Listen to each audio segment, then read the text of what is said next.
Scurfield given a chance to run, and she will. And look at this, Krissy Scurfield absolutely out of the blocks.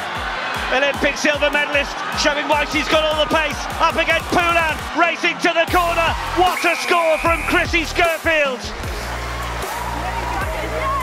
And I had just come back from nationals with UVic university team, and I was just 18, and I got the call like 3 or 4 days before we were taking the flight to Dubai, and it was just like, hey, what are you doing next week? And I'm like, why? It's like, you want to come to Dubai and play on the World Series? I was like, what? Like, there's no way. Like, this has got to be a joke, because at that point I had barely trained with the sevens team, and it was like a dream come true to even kind of like train alongside them. So I was like, okay, if I'm going on this tour, like, this is crazy. So anyways, I obviously said yeah. Reinach goes for a run around the fringes. Reinach puts a kick over for himself. Reinach! Oh, he's more dangerous than climate change. Reinach is in. Hello and welcome to the Rugby Hive. I'm Dallen Stanford, and despite my South African accent, I was fortunate enough to play rugby for the United States on the Sevens World Series. And I'm MacDowell, a former Canadian Sevens international. Back in my playing days, I went head-to-head against Dallen in the USA. For several years, Robin has coached international sevens for various countries, including Canada and Mexico. He's massively passionate about growing the game across the Americas through his MacDowell rugby programs at all levels. I've been fortunate to be a World Rugby commentator for the past decade, getting the opportunity to be a lead broadcaster at the recent 2023 Rugby World Cup in France, the 2019 Rugby World Cup in Japan, and the amazing Sevens World Series. I've also teamed up with USA Sevens legend Perry Baker, growing the global game through Flag Rugby X. It's a non-contact game that helps rugby teams fundraise, grow their playing numbers, and reconnect with alumni. More than a decade later, we are teaming up to bring you insights from legendary players and coaches from around the world. This is the Rugby Hive podcast. Dupont on the outside, back inside is Jalibert. Here come the French, linking beautifully. That's champagne rugby, and I can say that because it's from France. Hello and welcome back to Season 3 of the Rugby Hive. It's been so lekker being back in the world of podcasting, and we appreciate all the amazing support from the brilliant rugby community. Our last episode featured Olympic bronze medalist Spiff Cedric, was a massive hit. Definitely not to you, Robin, but the flying electric eel.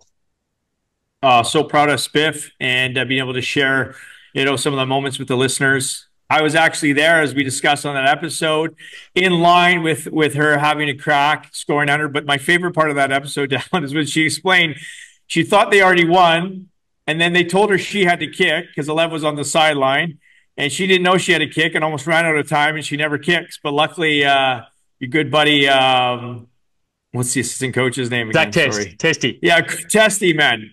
Dialed her in like a good assistant coach before the final and bronze medal final, and she brought it home. It's every legend has a story. She's a legend.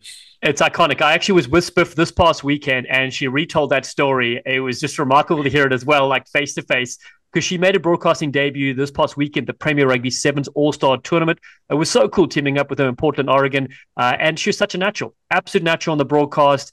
She was giving us insights, obviously, on the USA woman, the Canadian woman on the Fox Sports broadcast, and it's so funny. Like right a few months ago, Verity and I jumping up and down here at home, watching her on TV scoring, probably one of the most iconic Olympic medals of all time. And then a few months later, here we are, and I'm giving her broadcasting advice.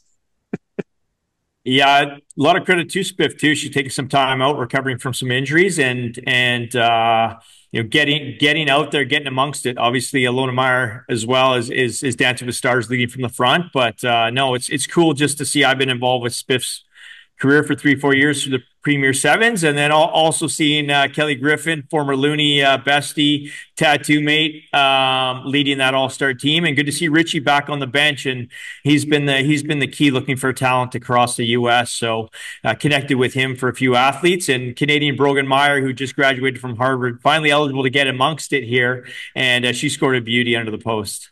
Yeah, no, it was so good to see. I was reading the bios, and Chris and Orson, of course, one of your young players that you ID'd as well. And speaking of ID'd, it's Krissy Scurfield, who's on this episode, who's electric. Another one of those players, like I know you keep saying from like the prairies or the mountains. I don't even know where you live, even though I've been to visit you. It's amazing how you've unearthed two of the world greats. Yeah, I mean, the biggest thing is in life, you just need somebody in your corner. And I had a few in my corner, like I'm sure you've had a few in your corner. But I definitely fought for those kids. But as far as saying like I know anything about talent ID, when you see somebody like her play sports, her or Carissa, it's easy. So you see a sports car, you just got to give them the keys. Yeah, no, totally. All right, Bochi, listen, it's been a busy month since we last recorded. Welcome to California. You touched down recently. Tell the audience what you've been up to and what's coming up on the horizon. Well, with the Rhinos, so I'm not a very loyal coach, apparently. I coach every country. I coach every franchise. It's my third season with the Rugby 10s Championship. Grateful to be still on the hunt with this league. I was unavailable for the series that ran the whole month of October because we had some MacDowell rugby tours to Mexico, and I launched 3 new academies. So I was able to come in to support our Rugby Hive mate Ben Gollings to get the band back together and mostly catch up with Frankie and guys like you. But the best thing about the PR7s and the Rugby 10s Championship, these professional leagues, is I get to work with athletes from around the world. Like, it is so cool to work with these amazing men and women from around the world. And we come together and we're a traveling show similar to the World Series. So grateful to be in the sun. I got raccoon eyes because I just came from the turf. Okay, well, I'm going to be joining you very soon for the Rugby 10s Championship. Just so people know, it's 3 brilliant days of competition, November 23, 27, and November 30th. And we see the franchises battling it out, the Cape Town Wild Dogs, the Balkans Honey Badgers, the Serengeti Elephants, and your San Clemente Rhinos, looking to hunt down $1 million in prizes and high-performance training slots as well. People can check out the schedule, watch every minute of the action at rugby10s.com. All right, my friends, and then a couple other things I've been working. As you mentioned the series, I've got a chance to commentate those 4 fantastic match days.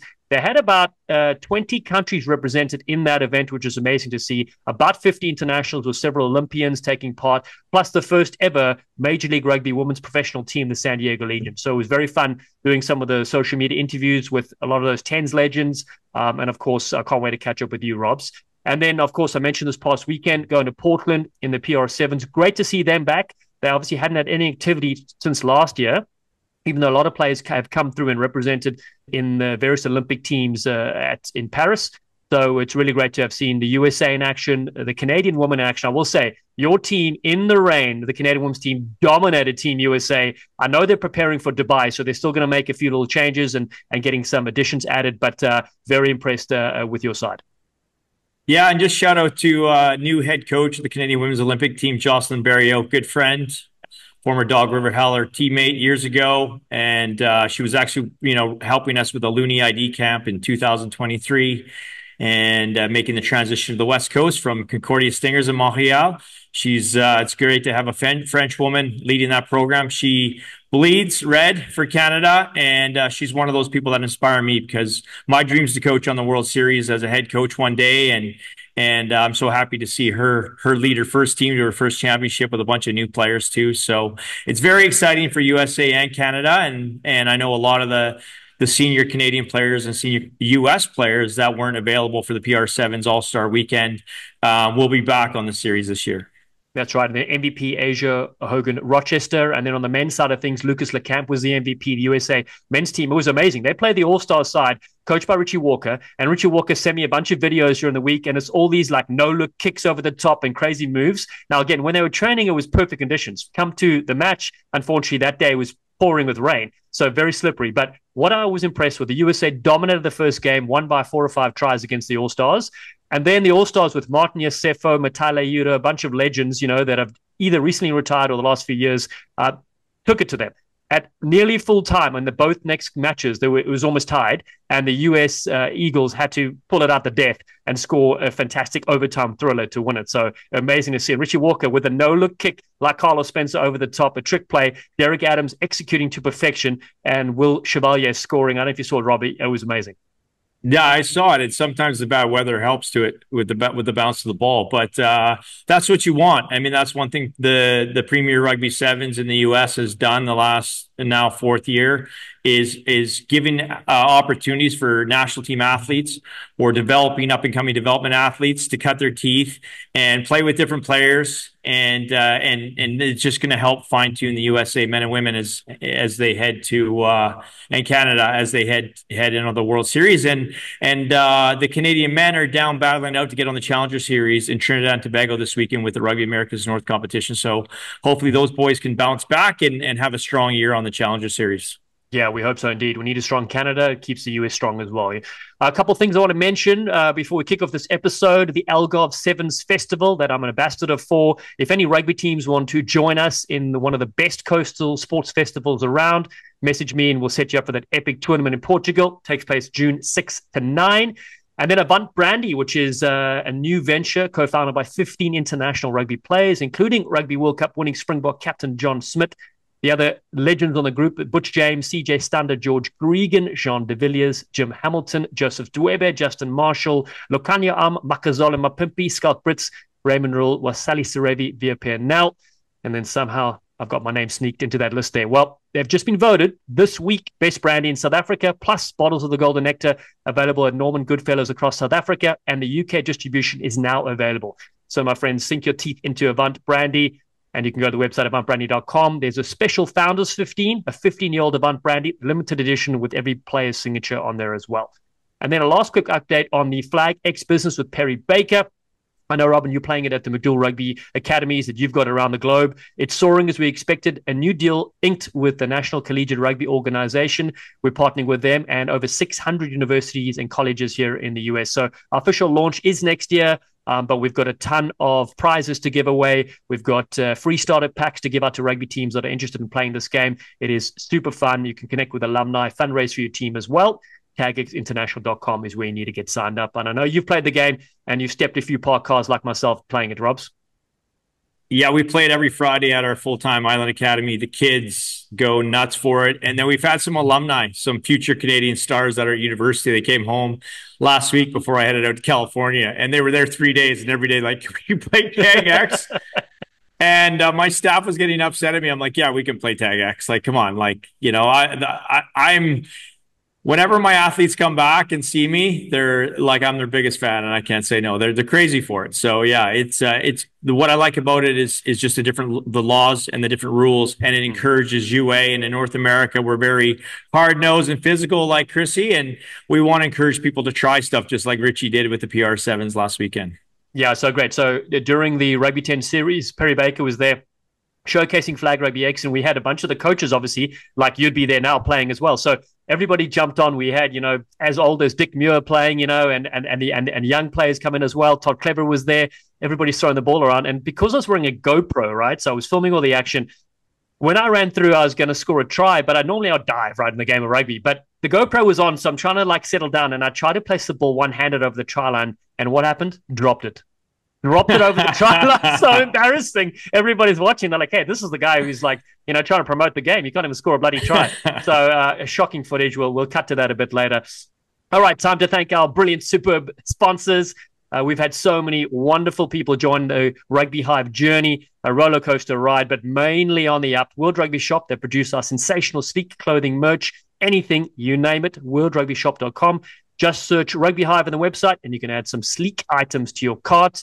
And then Gilbert Rugby Canada, the absolute legends. They're also the ones that make the Rugby Hive rugby ball, the precision ball that Robin has founded. Go to gilbertrugbycanada.com and support those absolute stars. Then the MacDowell Rugby Academies, available to athletes all around the world to train and perform. Dream, believe, succeed. Such a strike rate that Robin has. Go to MacDowellrugby.ca or MacDowellrugby.ca. However you want to pronounce it, it works for me. Rugby Coffee, of course, they're keeping us caffeinated like absolute legends. The two founders are amazing people, always looking to give back to this beautiful game. Visit us.rugbycoffee.com, grab a couple of fresh bags and sink your teeth into those. And then speaking of sinking your teeth, Brews Biltong, the delicious, sensational snack of choice for me in America. Order your Biltong and Drovos at brewsbiltong.com. And the same in Canada. Robin's Choice of Snack, Canada Biltong, with their amazing products. Get your Biltong, other items for the braai there at canadabiltong.com. And then Tsunami Sport, the eco-friendly teamwear for all sports. Don't just play, inspire. Tsunami make remarkable team wear. They also have a partner here in North America founded by the sensation Justin Hale called Legacy Eco Sportswear. So if you're in the hunt for eco sleek items visit tsunami-sport.com and legacyecowear.com. And as always, we're open for additional partners as we grow globally, particularly here in North America. Send us a message to any of our social channels or hit up Robin or myself. All right, it's time to get to silver medalist Krissy Scurfield. Make sure you keep connecting with our socials at Rugby Hive on X, Facebook, and YouTube, at My Rugby Hive on Instagram, and our website, rugbyhive.com. Keep it safe out there, you sleek sensations. We appreciate all the support. It's time now for Season 3, Episode 35. It's history in the making for the Rugby Hive as we have back-to-back episodes which include Olympic medalists from Paris 2024. This time, we're then talking with Rugby Canada's silver medalist, electric sensation, Krissy Scurfield. Krissy, welcome to the Hive. Hey, yeah, thanks. Thanks for having me. I'm excited. You couldn't be more excited, exactly. Where are you calling in from? Pardon? Where are you calling in from? I'm in Loughborough, UK right now. Very nice. So how's your English accent going? Not good. I've been trying my best, but yeah, it is not getting there at all. Exactly. And drinking lots of tea, I would imagine. Yeah, lots of tea. I didn't realize that's a daily thing now. So yeah, getting on that. I like it. All right, let's go all the way back. Let's talk a little bit about, your childhood, growing up in stunning Canmore, Alberta, set in the Canadian Rockies. Tell us a bit about, how that landscape influenced your early years and journey to sports. I mean, yeah, growing up in Canmore, it's more of like a winter sports town. Most people that come out of there are either skiers or hockey players or anything winter, really. So yeah, coming out of that town being a rugby player is kind of unheard of.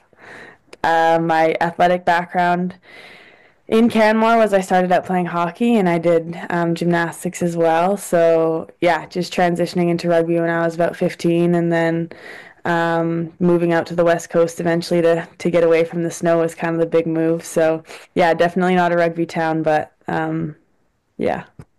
And tell me about, because I don't know anything about ice hockey. So did you use some of the physicality in that sport to get into rugby and you're kind of like, oh, I love this more? Yeah, I mean, my kind of style when I played hockey, I was a bit of a goon. I always had like the most penalty minutes on my team. I grew up playing boys hockey too, so that definitely brought in the physicality. Then when I switched to girls, I think I brought in the heat a little bit too much. So yeah, when I started playing rugby, it was kind of nice. I was like, oh, you can actually hit and it's a good thing. Yeah, exactly. Yeah, so I just loved it. I adored it right off the bat. And also just like being outside and kind of chasing the sun was another thing that I really fell in love with, not being in the freezing cold hockey rink all day. So yeah. So just transitioning from living the Canadian ice hockey dream to the turf, how did you first get started in hockey and how was that transition from full-time hockey academy in Okotoks to being a full-time rugby player in Victoria? Yeah, I mean, I played hockey or I guess I did play hockey for as long as I can remember. I started out when I was probably 3 years old. My older siblings both played, so obviously I was just thrown in it too. I was one of the only girls on the team for the longest time. I had another friend who was in it too, who was always like my best friend growing up. But yeah, I mean, I only started playing rugby when I was around 14.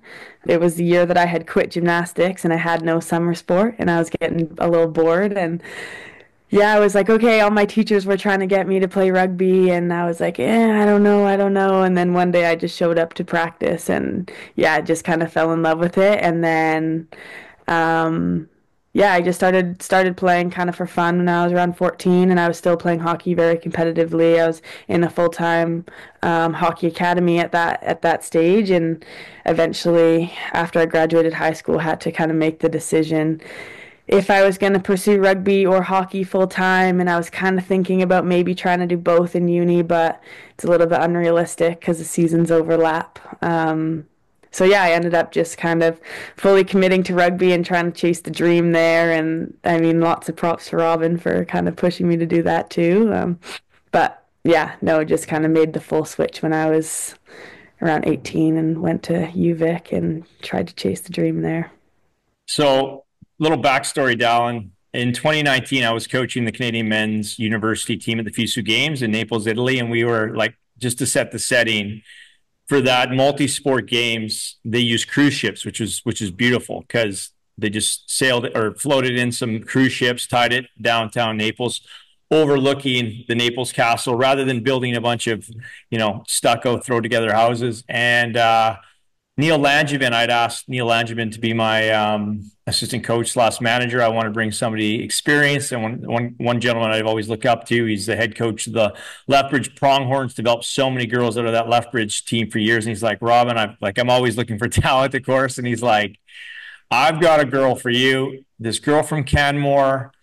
She fits the Lethbridge Pronghorn prototype. She's short, she's stocky, she's explosive. Like she's the perfect. So like just like the backstory, Kayla Maleshki also went to Lethbridge Pronghorns, former Canadian Olympian, and Ashley Patzer as well. So she's like kind of in that kind. She's the next one, and so she would have been 15 or 16 at the time. This is years before I even met her, and then I first met her in at a Canada U18 camp or trial in Alberta or whatever, and I looked for her because there was like 100 girls, so I looked for her because Neil had planted the seed. And then I followed up with her, and I was the head of talent ID for the Canadian women. I said, it'd be great for you to go to RBC training ground, which is our Olympic testing, and so she did. And they basically, it's like a meat market for Olympic coaches looking, fighting like from all the different sports. All right. Targeting all the athletes with all the metrics. And I'm like full court press, right? Full court press, because she's off the charts with all the metrics, right? So I'm like, I've flown out there. I don't do it for shits and giggles. Like I actually want to help people. I want to find the talent. And I know what the opportunities are like on the World Series and that for Canadian kids. So I was like, okay, before you get out of here, is your dad here or your parents here? He's like, yeah, my dad Al's here. I'm like, okay, let's go grab a hot chocolate. So I was feeding this kid hot chocolates and telling her about the dream, which I do every single day. And parents roll their eyes and kids are like, what is this guy talking about? He's full crazy. And then I was running late because I just obviously didn't stop talking. And then I begged her dad, Al, to actually drop me off at the airport. So, and the rest is history. And then the pandemic, I brought her and Carissa Norston out. I was coaching the U18 team at the Vancouver Sevens in 2020. A year later, and then both those girls flew back to the prairies and played in hockey tournaments. They didn't watch the World Series, but that's kind of where it started. And then over the pandemic, we just set up calls, me, her, and her dad, and I was just trying to keep her engaged while the pandemic happened. And it's it's a real great story. But for me, I always talk about Al. I've seen her dad on the World Series and everywhere on the coast, and we always talk about the hot chocolate together. So it's been so lovely seeing her from start to, I don't want to say finish, but she's 2021 now and already has a silver medal and is playing in the Premiership. No, it's amazing. Krissy, I want to ask about your dad as well. I read that he was an international sports star as well, right? Yeah, I mean, he's a very, very athletic man. He's a great diver back in the day. He did tons of sports. He played football too. Definitely a big athletic inspiration for me. He's always pushed to get me in sports, and he's always been the guy to drive me wherever I need to go. And he's always been my number one supporter. He's not one of those dads that ever gets mad if I have a bad game or yells in the car. Like, he would always just be like, he played great. Doesn't matter how I actually played. He's always just my number one. Good luck. Have a great game. Have fun. Like, just a great guy. But yeah, definitely I wouldn't be here without him. He loved the fact that I started playing rugby, even though he doesn't know a clue what's going on. He's definitely my biggest fan. So yeah, he's just a legend in all aspects. He always relates it to football, and I'm like, it's not quite the same, but yeah. But also a good job that Robin basically making that meeting happen, and the hot chocolates worked and the conversations. So it's been a good team, Yeah, no, exactly. Yeah. Well, let's talk about the tradition. Okay. So obviously, growing up in Canada, hockey is the number one sport, right? So what made you, motivated to go to the West Coast and make that change into rugby? Yeah, I mean, it was a really hard decision, honestly. Like, my dream always growing up was playing hockey and being on the national team and going that route. It was challenging after COVID to find unis in general, since everybody got an extra year of eligibility. Basically every single team that I was talking to previously in the years before were like, okay, well, now for the first year, like, every graduate of 2021 is going to have to be a redshirt for a season. So I'm like, oh, I'm not even going to play. Like, I'll be a practice player for a year, and which isn't the worst thing, but I mean, I love playing games. So, and then, yeah, I had some opportunities to go to university for hockey and rugby.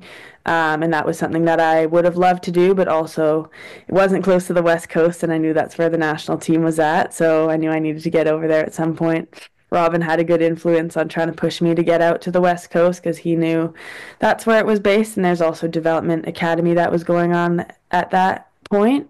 So yeah, I think in that summer of 2021, when I just graduated high school, I got accepted into that development academy with the Sevens program, and that was just kind of something I couldn't turn down. So at that point, I was really pushing to go to UVic as well, and got into that program. So I was like, okay, well, I guess hockey's just over. Like there's no hockey on the West Coast. It's not really as big as it is in the central provinces of Canada. So I was like, all right, I just hung up the skates. I didn't really think too much about it, and then just kind of took my step into the kind of direction of going to the Olympics, and just had that on the mind ever since that day, really.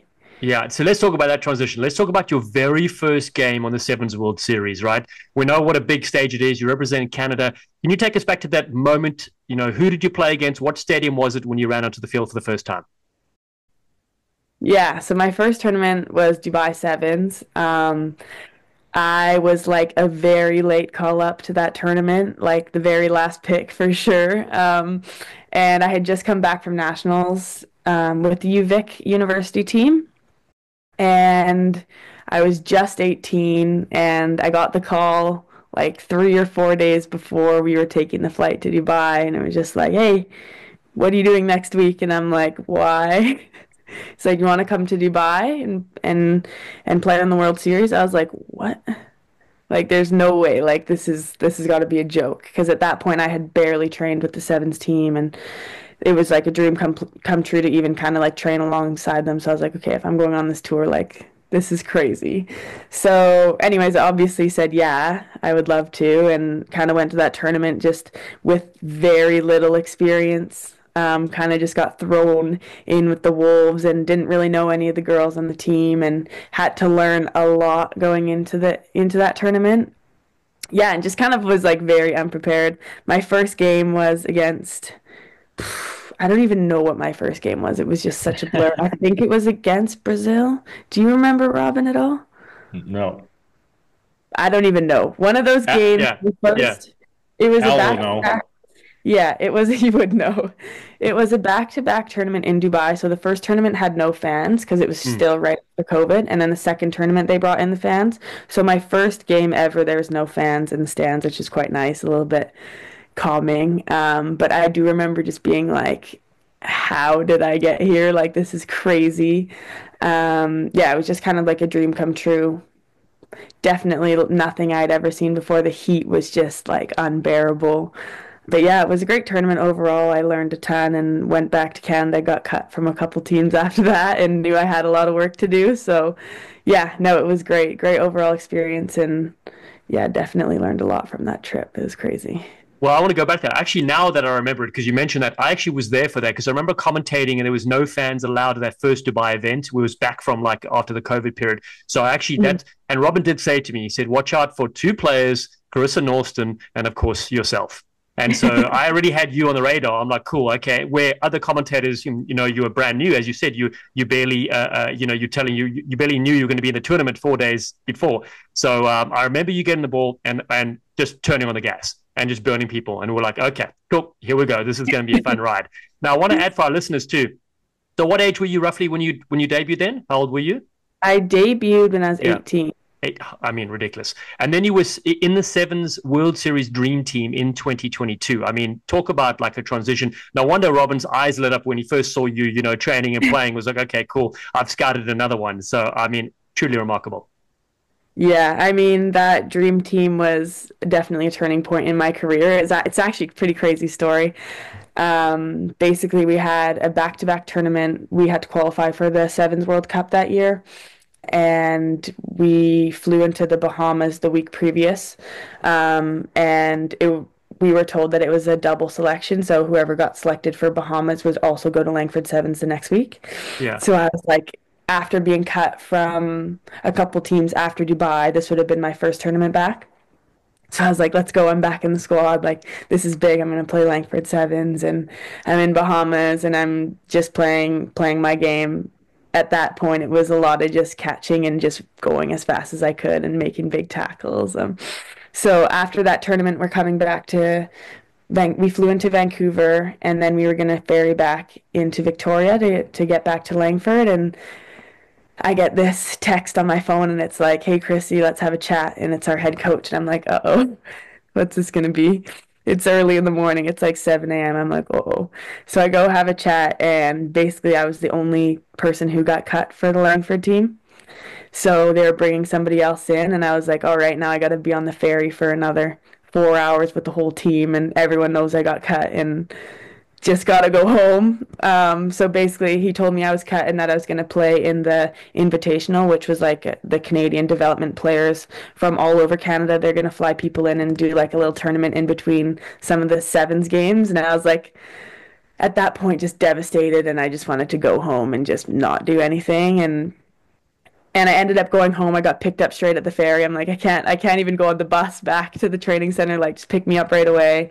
Go home. I chuck my stuff in the wash, and I'm just upset. The next day I go with the development girls, and I'm hanging out with them, and I'm like, okay, this is going to be really fun. This is going to be a good tournament. I'm just going to have a good run around and hang out with my friends. A lot of them I played uni with, so it was going to be a really good time. Yeah. And then that night I get a call, "Hey, Krissy, we got an injury. Like, you're going to have to come back into the squad." And I'm like, now I just got excited to play with the girls, and like, you're pulling me back. Like, what? You're throwing me through like all these emotions. And then I was like, okay, I'm back. I'm happy again. So I got thrown back into the Langford squad. I was like, again, 13th man. That's why I wear the number 13 still. It was like I was 13th man for a while, so I hold it close to my heart. But yeah, I got put up in a like penthouse suite at the hotel because I came in late. I had this big master bedroom, and I had the nicest room in the hotel for sure out of everyone. And I go into this tournament. We just did a captain's run, and then the tournament starts. And the first couple games, I'm in the sidelines, so I'm not really playing much at all. I wasn't expecting to really play. I kind of was called in late, but then we had another injury in my position, so then I'm thrown in. Now I'm starting the games in like a bit of day one and then all of day two. And I was like, I got to make my mark this tournament. Like, this is my shot. Like, I just got cut, and I'm just going to try as hard as I can and just try and do my job. And then ended up making the dream team. So that was kind of like, me and Jack always joke about that, how I just was like a little bit of like a fuck you moment, and like, why did you cut me? So yeah, no, it was really good, and that was definitely one of my favorite tournaments to this day. I think it was a little bit of a breakthrough for our squad as well, kind of like beating USA for the first time in a while and beating Fiji. Like, those games were really massive for our confidence. So yeah, it was just a whirlwind of emotion that week. You've summed it up. Like, it's the roller coaster ride, literally, of the emotions, the highs, the lows, because most people wouldn't know that. They would just see you play and be like, oh, that's great. You played last time. You're playing again. You're scoring. Cool. They don't know everything else that goes behind the scenes. So truly remarkable. Thank you for sharing that. Yeah, no. No problem. Well, it's there's so much to digest, especially at that age. I debuted at 26, Krissy. So I was trying since I was 18, but I debuted at 26. But flying across the world, going to Dubai from cold Canada, seeing camels as you're pulling into the stadium, like, it's all happening, and then you have to perform in front of all that. But I deal with it every day with athletes, especially the young ones, and you don't always get what you want, but you get what you need. And had you just automatically been selected into Langford, you probably wouldn't have been that hungry, right? And Krissy, as you can imagine, Dallen is an ultimate competitor. She's a sniper and a killer. But I got into I've got lots of rugby jerseys like everybody on the call, but I got into a bidding war. They bid the women's jerseys in Langford. And Krissy means so much to me because she embodies everything that North American rugby and obviously Canadian athletes, as far as like coming from a cold, smaller place, the battle she doesn't even know that I fought internally within the country. Like, if you say you have somebody from the middle of the country, you might as well say you have somebody from another planet. They just get overlooked, or they used to get overlooked.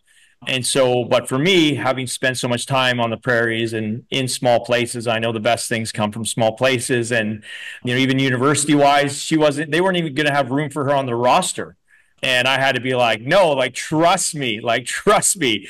Now she's the poster girl.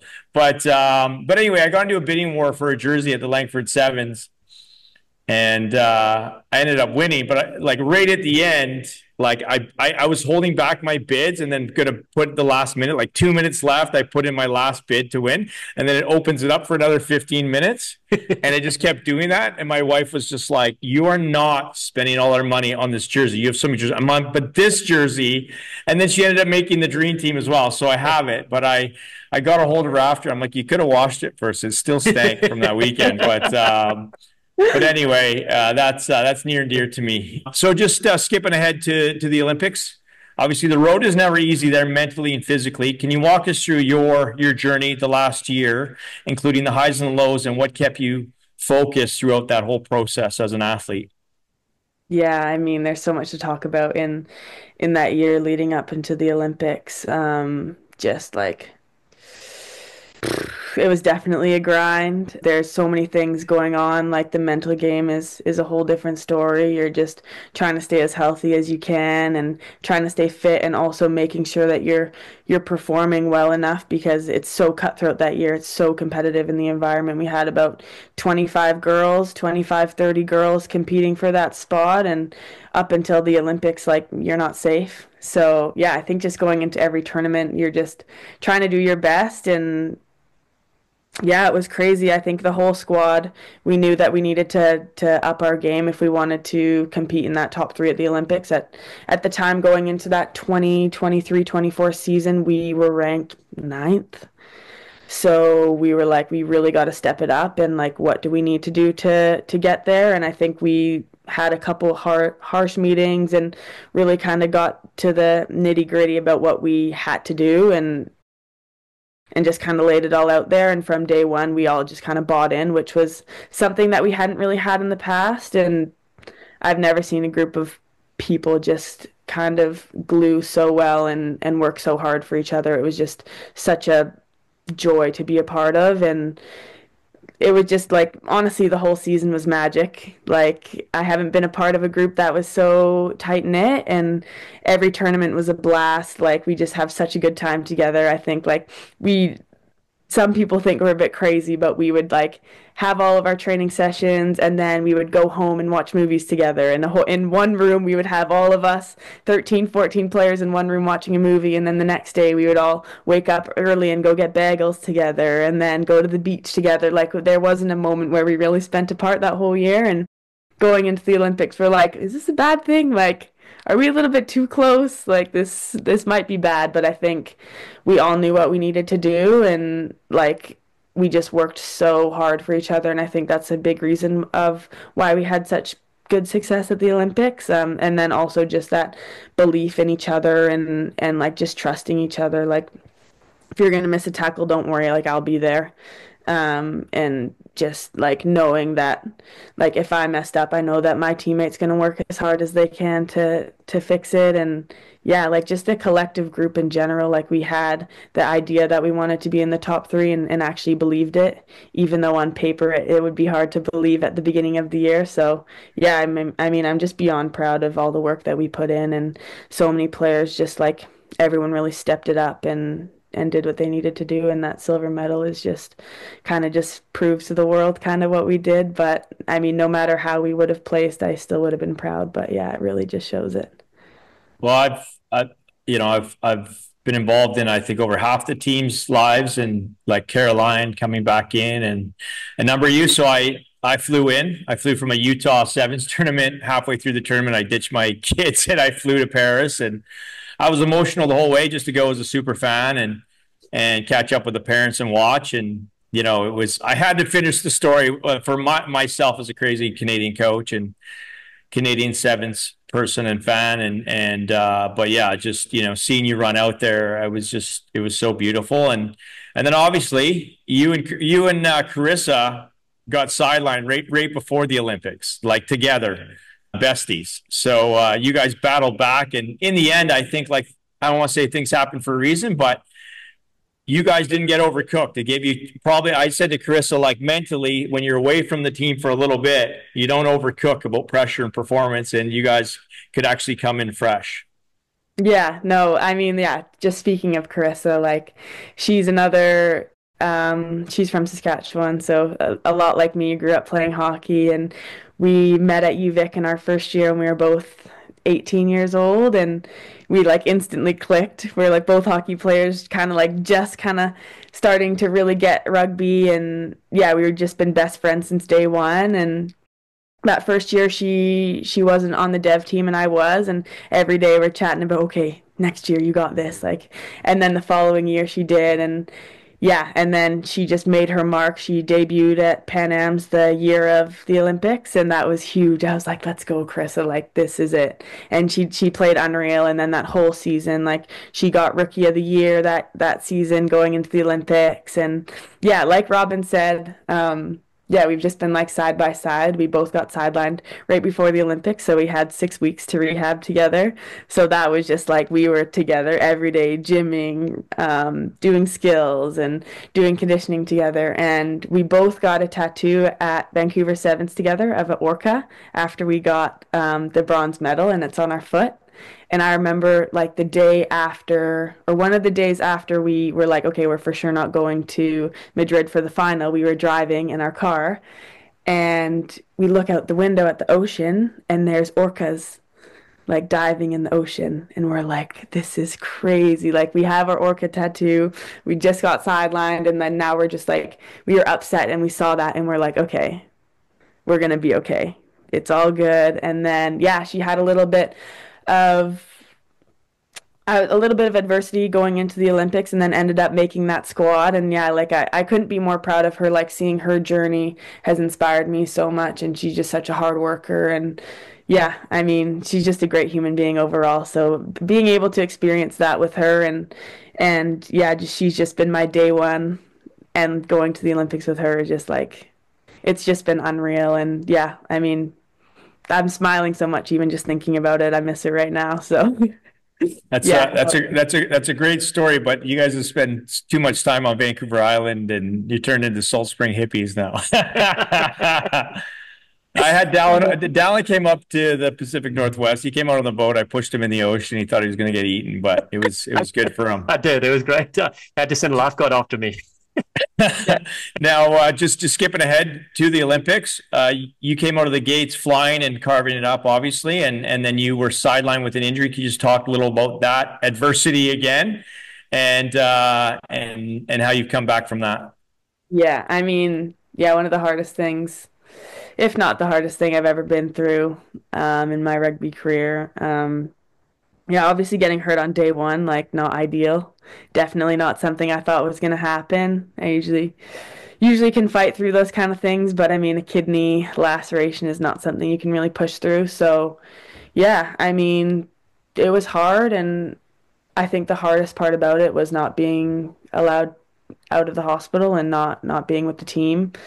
Yeah, I mean it was just tough. Like obviously playing in those final games would have been a dream come true, and it's just not something that happened for me. But couldn't be more proud of the performances of the girls, and watching it in the hospital bed, like it's just such a mix of emotion. Like I just want to be there, and I want to be supportive, and I want to be playing obviously, and I'm not, and I'm in the hospital bed and I'm in pain, and I can barely even walk to go to the washroom or go do anything. Like I'm just stuck there. And yeah, it was really hard. I can't even describe how I felt watching the final, and even seeing like a couple of my family members were there and I couldn't even be there, and I'm just like, oh, like I would do anything to just be on the bench or just to be able to see them before the game, and I just couldn't. And yeah, I mean, it's one of those things that I don't think I'll ever get over, but I can deal with. Um, but yeah, I think like being able to see the team after I got released out of the hospital the day after the final, which was a bit of a push. I wasn't really supposed to leave, but I was sitting there begging, please. I was making phone calls. You got to get me out of here. Like, you got to get me out. And I ended up seeing the team the day after and celebrating with them a bit. At that point, I couldn't even get hugs from anyone, so it was still tough. But yeah, just being able to see them for the first time and look them in the eyes and kind of be like, we did it. That was just a massive moment for me. And yeah, I mean, I'm just so proud of them. Obviously, I would want to be there with them and play alongside them, but that just wasn't the case for me, and that's okay. Maybe in the future it will be, but yeah, I mean, yeah, it was definitely a challenge, and it still is, and I'm still working through it, but yeah. Yeah, such a hectic situation, because that's the thing. People don't, they don't know the background. They just see you maybe later with your medal when you return home and things like that. And what's it been like since you've been home? When you got home with the actual silver medal, how's the community reacted, and what other opportunities have come your way since then? Yeah, I mean, it's exactly what you kind of just described. Like, I go home and a lot of people just see me and see the medal, especially because it was like an internal injury. You can't see it. Yeah. So no one knows that, like, what it really is. If I'm hurt, like, I'm still walking around and I look fine, but I'm very hurt. So yeah, it was definitely interesting. Yeah, tons of support with the community. Like, Canmore's not a very big town, so I got to see a lot of people, and everybody was happy to see me, and I loved like the smiles on like some of the kids' faces when you show them the silver medal. Like, that's a big reason on why I do it, and it really kind of just puts it into perspective of like that was me one, like, not even like even a couple years before I went to the Olympics, that was me, right? So like being able to show the medal to some kid who has that dream is just like, oh, like there's nothing to compare it to. So yeah, it was just really special, and yeah, just tons of support with the community. I think it was definitely a touchy subject at the time, and a lot of people wanted to know how I was doing, and yeah, like that was hard too, because you just get so many questions and phone calls and text messages, and I'm like, I don't even want to reply. But yeah, no, it was tough because it's so social, and I was still very injured. But I mean, it's also just like the support was unbelievable, and I couldn't have been luckier to grow up in such an amazing community and have so many close friends and family that really did care about me. So yeah. Also, how amazing, because there are so many athletes that go to an Olympics and obviously they don't come back with a medal. There's so many, in that situation. So it is so rare to be in the one that you're in. And obviously you've gone through lots of, emotions behind the scenes as well. So let's talk about, you transitioned then after the Olympics. Now you're in the UK, you're playing with Loughborough Lightning side. How are you enjoying this new European lifestyle and environment and playing 15s?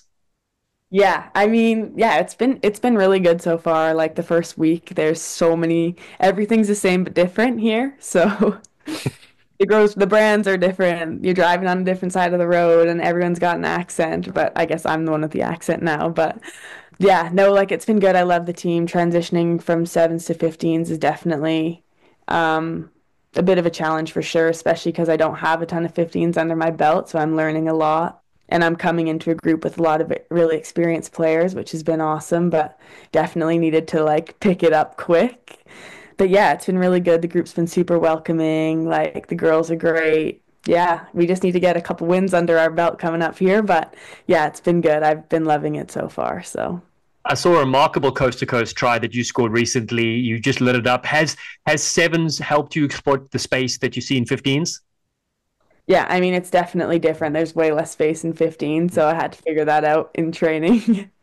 But yeah, no, it's been good. I think that was just like honestly like such a great pass from Helen on my inside, and then yeah, just kind of saw the space and knew where I needed to go. It's so different because in sevens you don't normally have like people sitting back and full back, so it's like you have to break the first line and then you have to break another and then like one more. So yeah, it's pretty fun.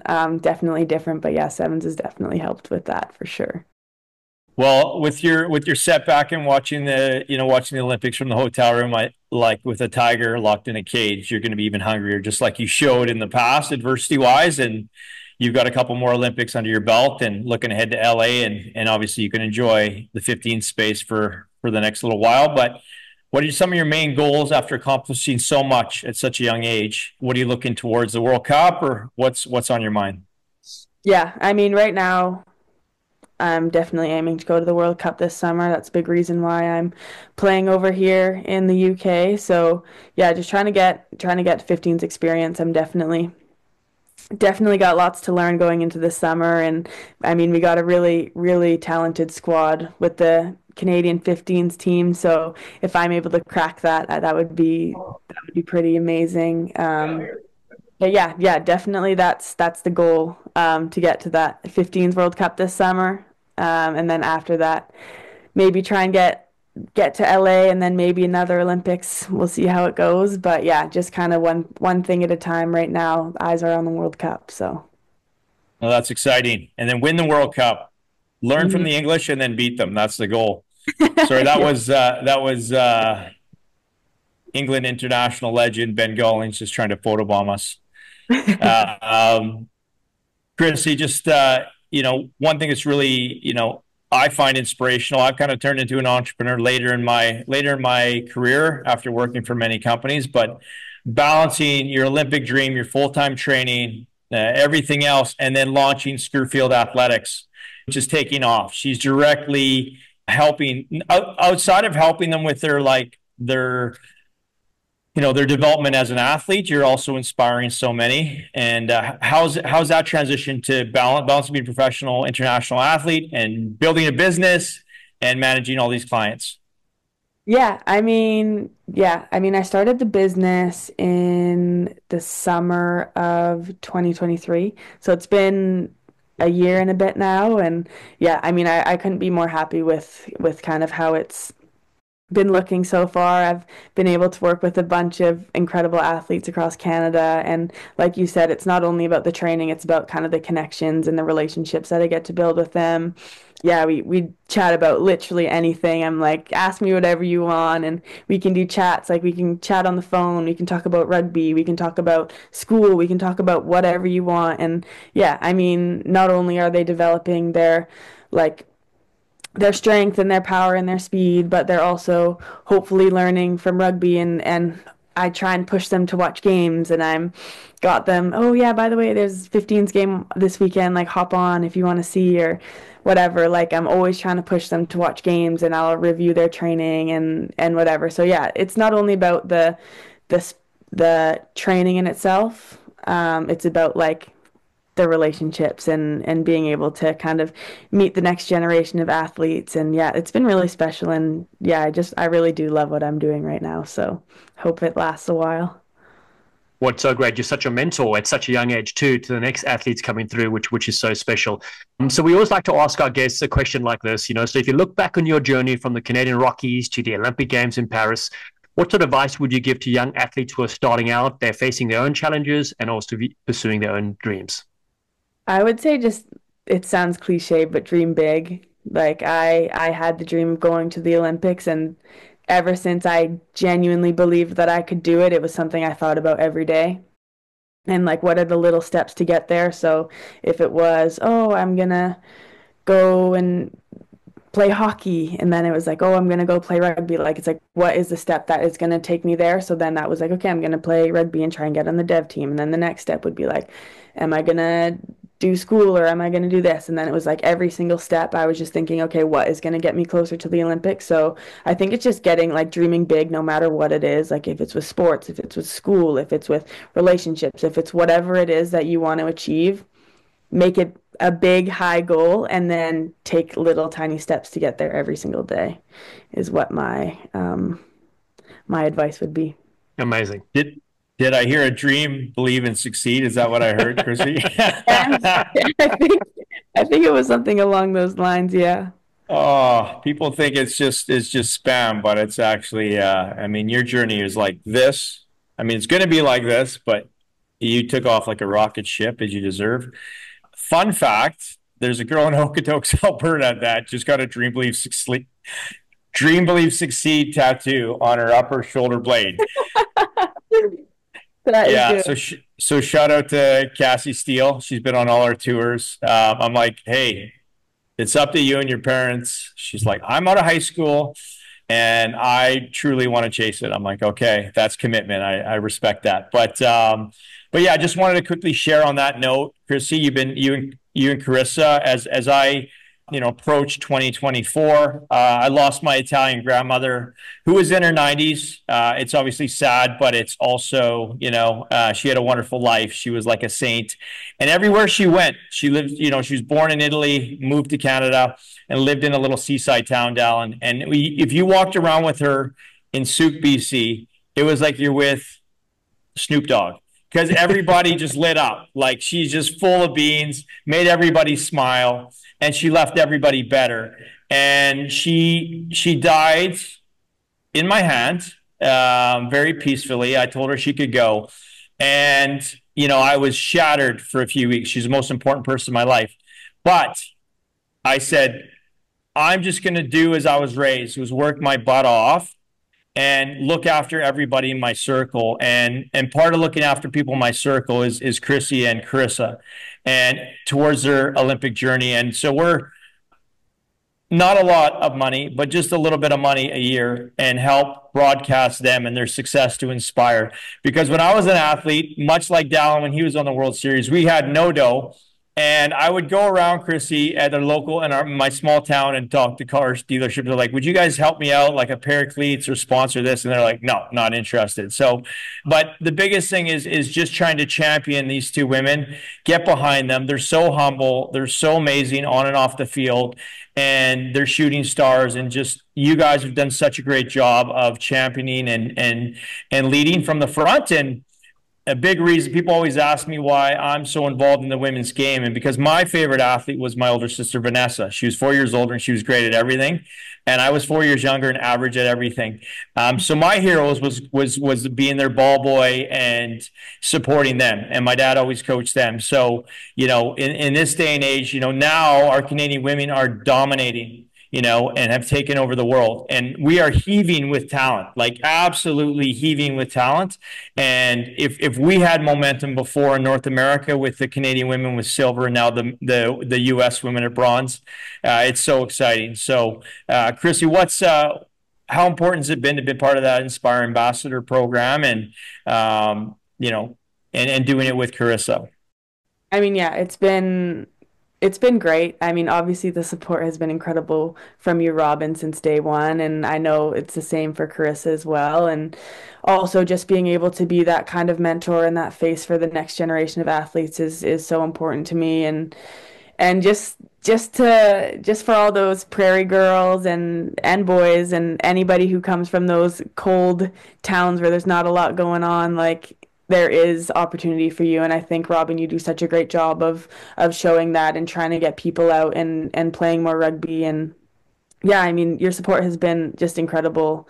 And yeah, I mean, I truly wouldn't be here without you, and I mean that. So yeah, I mean, I'm forever grateful, and I know that you're going to do so well with so many other athletes in the future as well. So yeah, being a part of this has just been incredible. And yeah, I'm just excited for the future and see who else you can pick up out of the woodlands.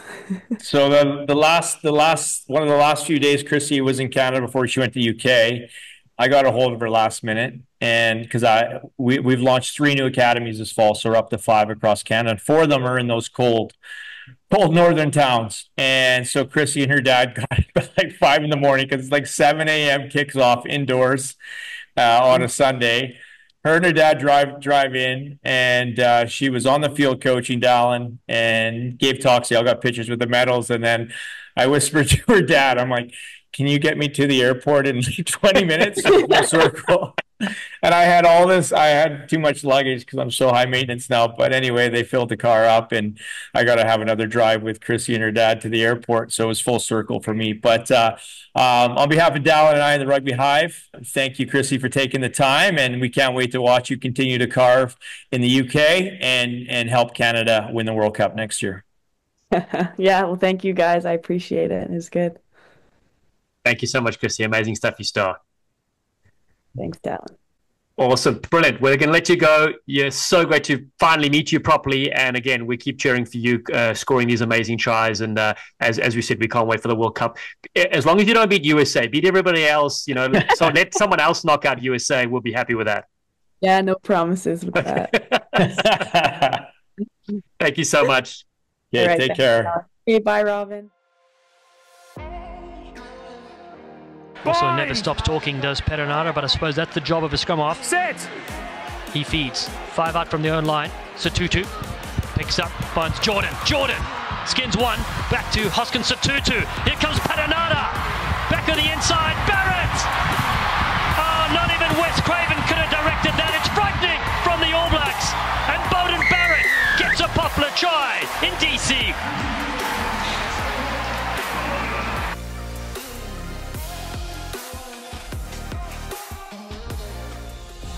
Thank you for listening, you sleek sensations. If you haven't already, please subscribe to Rugby Hive Podcast and catch us on all the socials at Rugby Hive. We appreciate your support. Be safe out there, and we'll see you soon. On the left-hand side, and a dummy, they're over!